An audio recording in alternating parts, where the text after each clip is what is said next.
واقعہ جو اس وقت ایران میں ایک مشہور و معروف خطیب ہیں اور اصفہان سے ان کا تعلق ہے، آغا شیخ مہدی دانشمند، اور بہت ہی کھرے آدمیوں میں سے ہیں، نصیحت بھی کرتے ہیں اور سیاسی موضوعات میں بھی اعتراض بھی کرتے ہیں۔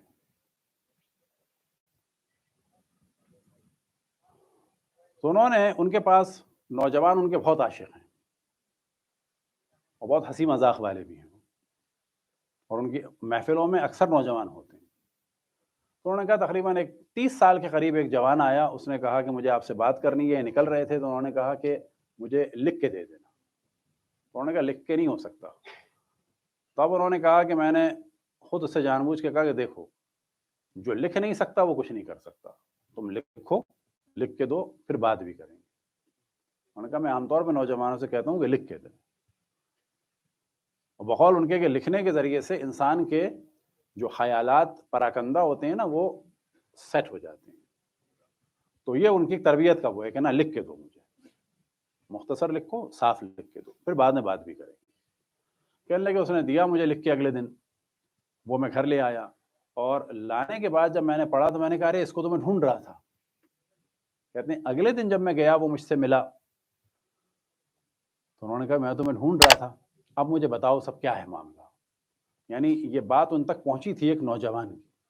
اب یہ نوجوان کون تھا؟ تو وہ کہتا ہے کہ کتنے میرے برے کام تھے، یہ سمجھ لیں میں نے ماں کو بھی مارا تھا، باپ کو بھی مارا تھا۔ اب ظاہر اس سے برا کیا کام ہو سکتا ہے؟ ہمارے یہاں عام طور پہ ہم لوگ کیا کہتے ہیں جی، شراب اور نا، یہ کام سب سے برا ہے۔ یہ ہمیشہ یاد رکھیں، یہ جو دینداروں میں ظلم نارمل ہو گیا ہے۔ دینداروں میں ظلم سے کیا مراد؟ یعنی اگر ایک آدمی نمازی ہے، لوگوں کی بے عزتی کر رہا ہے، لوگوں کو تنگ کر رہا ہے، اس کو، اور جب ہم شرابی کو دیکھتے ہیں تو کس کو برا کہتے ہیں؟ شرابی کو۔ لیکن اصل میں کون برا ہے؟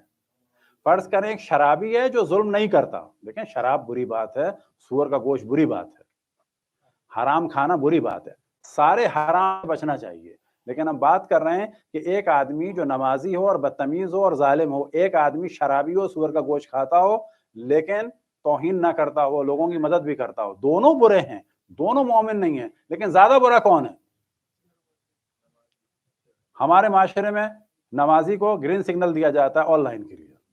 اسی وجہ سے کیا ہے، پاکستان حج میں دوسرے نمبر پر ہے اور کرپشن میں بھی اوپر ہے، لیکن عدالت اور دیانت اور شرافت کے اعتبار سے جو نمبر آتا ہے تو 170 سم تھنگ آتا ہے۔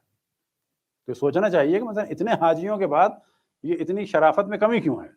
وجہ یہ ہے یہ جو پرسنل عبادات ہیں ان کو ہمارے یہاں ایسے ایکسپوز کیا جاتا ہے کہ جس کے بعد اب میں سب کچھ کر سکتا ہوں۔ یہ ایک سب سے بڑا ظلم ہے کہ پھر میں اس سے ملا، اس نے کہا کہ میں نے بدترین گناہ کیے ہیں، ماں کو بھی مارا ہے، باپ کو بھی مارا ہے۔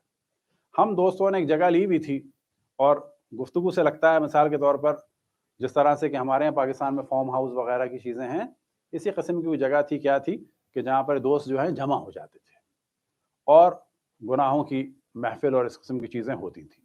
ماں باپ دیندار قسم کے تھے۔ تو وہ کہتا ہے کہ ایک دن شب عاشور جو ہے، ہم نے چاہا کہ سب جمع ہوں کچھ کریں، تو سارے دوست غائب ہو گئے۔ جس کو بھی کہوں تو کہے کہ نہیں آج میں نہیں آؤں گا، آج تو مجلس ہے اور شب عاشور ہے اور یہ ہے اور وہ ہے۔ اب یہاں پر ایک چیز کی جانب ہم توجہ دلائیں کہ جو سو کالڈ دیندار ہوتے ہیں ان کا عام طور پہ یہ ہوتا ہے کہ جی یہ آدمی جو ہے وہ ایک اچھا کام نہیں کر رہا تو کچھ بھی نہ اچھا کرے نا۔ ہم لوگوں کی ذمہ داری یہ ہے کہ اگر کسی میں فرض کریں کوئی ایک آدمی سارے سال شراب پیتا ہے، ایک عاشور کے دن نہیں پیتا، فرض کر لیں، یہ آئیڈیل ہے نا، آئیڈیل نہیں ہے، لیکن اس کا مطلب ہے اس میں ایک ایمان باقی ہے ابھی۔ ہم کیا اعتراض کریں گے؟ کیا فائدہ ایک دن تم نہیں پیتے؟ نا، فائدہ ہے ایک دن نہیں پی رہا، یہ جو فائدہ ہے اس کا مطلب ہے اس کے دل میں بھی امام حسین کا احترام باقی ہے۔ اس احترام کو ہم کو ملٹیپلائی کرنا ہے، اس ایک دن سے لے کے 365 دن پہ لے جانا ہے۔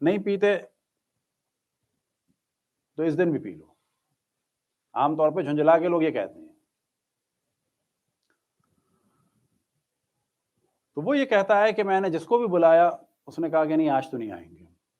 کہتا ہے میں نے گاڑی لی, ایسے نکل گیا باہر. اب ایران میں ایک کام ہوتا ہے کہ جو اچھا ہے کمانے کے اعتبار سے, کہ کوئی بھی گاڑی جا رہی ہو اس کو آپ روک سکتے ہیں. اگر اس نے ایسی بٹھا لیا تو بٹھا لیا, ورنہ کرایہ لے لیتے ہیں. اور عموماً لوگ یہی کام کرتے ہیں اور اس کو برا نہیں سمجھتے, اپنا ان کا کرایہ پورا ہو جاتا ہے. تو ایک لڑکی نے ہاتھ دیا, وہ بیٹھ گئی. اب بظاہر یہی لگتا ہے کہ ایک دم سے یہ لے گیا اسی جگہ پر, اور یہ لڑکی جو تھی بیچاری 18-20 سال کی, یہ گھبرا گئی بالکل, اور ظاہر ہے کہ نہیں بول پائی, گھبرانے لگی. کچھ لوگ اتنے کنفیوز ہو جاتے ہیں. اور اس نے یہی کہا کہ تمہیں میں واسطہ دیتی ہوں, میں سید ہوں اپنی ماں حضرت فاطمہ کا, اور تم کیسے آدمی ہو جو آج شب عاشور جو ہے اس قسم کا ارادہ کرتے ہو. تو یہ اتنا گرا ہوا تھا. اس نے کہا کیا ہوا شب عاشور, 2 اربوں میں لڑائی ہوئی, اس کا میرا کیا تعلق. جیسے ہوتا ہے نا بعض دفعہ لوگ پاکستان میں بعض دفعہ کہتے ہیں کہ ہم بھوکے ہیں کہ جو روزہ رکھیں. اس نے اس کو چڑھانے کے لیے کہا کہ 2 اربوں کی لڑائی سے میرا کیا تعلق.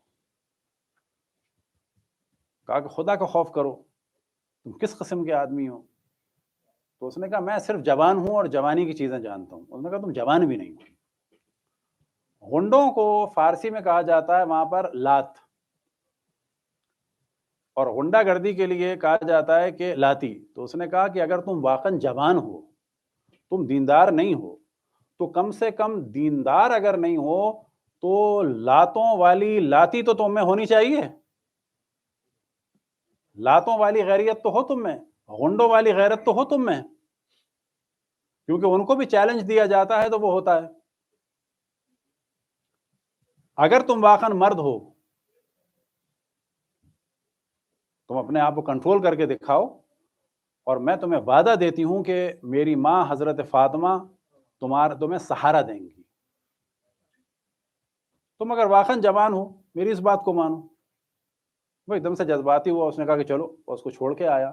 وہ کہتا ہے کہ لڑکی جو ہے وہ گاڑی میں بھی کانپ رہی تھی, رو رہی تھی, اور جب میں نے اتارا ہے تو اس نے شیشے کے پاس آ کے پھر کہا کہ یاد رکھو میری ماں تمہیں چھوڑے گی نہیں, میری ماں حضرت فاطمہ تمہیں چھوڑیں گی نہیں, تمہارا ساتھ دیں گی, تمہیں دیں گی کچھ نہ کچھ. اب یہ غصے کے عالم میں بجائے اس جگہ جانے کے اپنے گھر آ گیا. جب گھر آیا تو گھر میں کوئی بھی نہیں تھا, اور اس نے لگایا ٹی وی. جب ٹی وی لگایا تو ڈائریکٹ ٹیلی کاسٹ ہو رہا تھا کربلا سے, اور راستے میں اس لڑکی نے کہا تھا کہ تم اپنے اس کام کے ذریعے سے امام زمان کے تازیانہ مارو گے اگر میرے ساتھ کچھ کرو گے تو. وہ کہتا ہے کہ ایک دم سے جو ہے وہ کربلا کی زری آنے لگی. پھر ایک دم سے جو ہے وہ ٹی وی ڈیوائیڈ ہوا, تو ایک طرف امام حسین کی زری اور گنبد نظر آتا تھا اور چلا جاتا تھا, دوسری جانب حضرت عباس کا نظر آتا تھا. پھر ایک دم سے جو ہے وہ ٹی وی میں جیسے پارٹیشن سا ہو جاتا ہے, تو امام حسین کی زری نظر آنے لگی, اور یہاں پر تعزیہ نظر آنے لگا. تعزیہ سے کیا مراد, کہ جو ایران عراق میں شبی خوانی ہوتی ہے. اور اس تعزیے میں کیا نظر آ رہا تھا کہ بعد شہادت امام حسین جب خیام جلائے گئے اور بیویوں کو مارا جا رہا تھا, تو اس میں تعزیہ میں دکھایا جا رہا تھا کہ امام حسین کی جو صاحبزادی ہیں ان کی منظر کشی تھی کہ ان کو جو ہے وہ مارا جا رہا ہے. تو ایک دم سے کہتے ہیں کہ کس طرح سے امام حسین کی بیٹی پہ ظلم ہوا, اور فوراً کہتے ہیں جو لڑکی نے جملہ کہا تھا کہ تم اپنے اس گناہ سے امام زمان کے تازیانہ مارتے ہو, تو کہنے لگے میں ایک دم سے وہ ہو گیا کہ جس طرح سے یہ لوگ تازیانہ مان رہے ہیں امام حسین کی بیٹی سکینہ اور رقیہ پر, میں امام زمان کو تازیانہ مارتا تھا آج تک گناہ کے ذریعے سے. اور یہ کہہ کے اس نے رونا شروع کیا, کیونکہ اس نے کئی سال سے عزاداری بھی چھوڑی ہوئی تھی. یہ کہہ کے اس نے رونا شروع کیا اور جناب سیدہ کو پکارنا شروع کیا, یہاں تک کہ صبح ہو گئی اور دروازہ کھلا. ماں اور باپ, اور ماں باپ نے اس کو روتے ہوئے دیکھا, تو ایک دم سے وہ لڑکا کہتا ہے میری ماں نے کہا رضا جان، اس لڑکے کا نام تھا رضا، کیا ہو گیا ہے تم میں تو آج خوشبو آ رہی ہے حضرت فاطمہ کی، تم سے تو آج خوشبو آ رہی ہے امام حسین کی، کیا ہوا ہے؟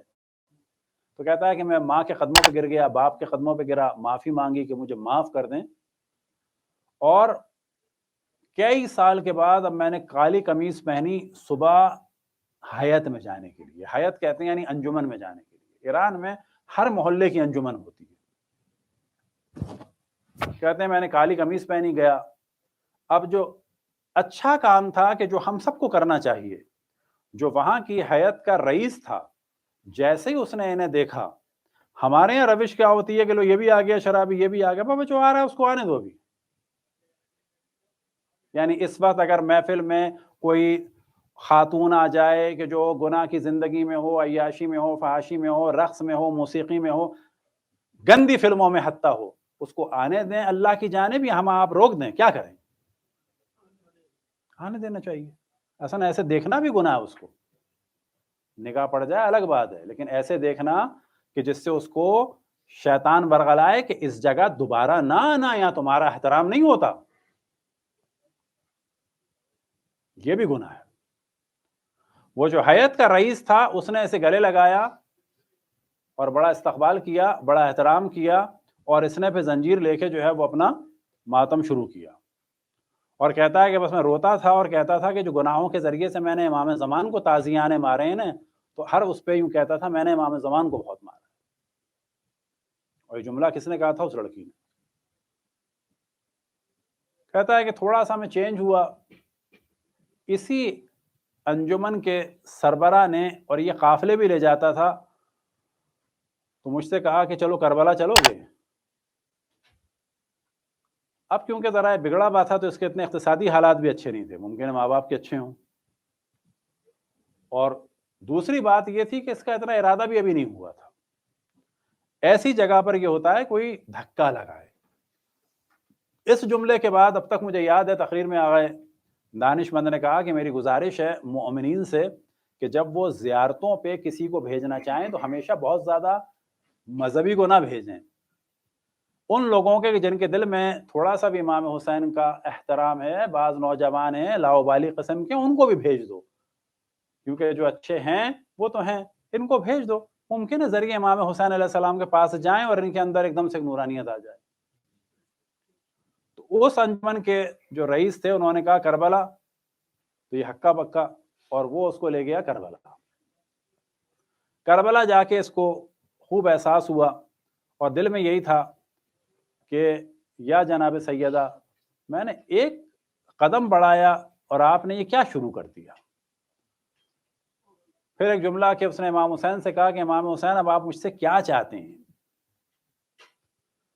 واپس وہاں سے آئے تو کیونکہ اس کا کام تھا قافلے لے جانا، اس نے کہا کہ عمرے پہ جانا ہے، اور عمرے پہ جو میں لوگ لے جاتا ہوں کام کرنے کے لیے ان میں سے ایک بیمار ہو گیا ہے، تو مجھے کسی کو تو لے جانا ہے، تم چل رہے ہو؟ تو کہا کیسے؟ تو اس نے کہا سب ہو جائے گا۔ اب یہ عمرے پہ گیا تو بقی پہ جا کے اس کی بہت ظاہر ایک الگ، اور یہ کہہ رہا تھا کہ یہ سب کچھ جو ہو رہا ہے یہ بس وہ جناب سیدہ کے لیے جو میں نے چیلنج قبول کیا تھا اس کے بعد ہو رہا ہے۔ اب یہ اس کی زندگی ذرا بدل گئی، اور کچھ دن کے بعد ماں نے کہا کہ تم شادی کر لو۔ اس نے کہا کہ صحیح ہے، اس کو ابھی بھی جو ہے اپنے آپ سے نا امیدی تھی کہ مجھے کوئی اتنی اچھی جگہ نہیں ملے گی۔ تو ماں نے کہا کہ لڑکی کو ہم نے دیکھا ہے اور بڑی دیندار لڑکی ہے،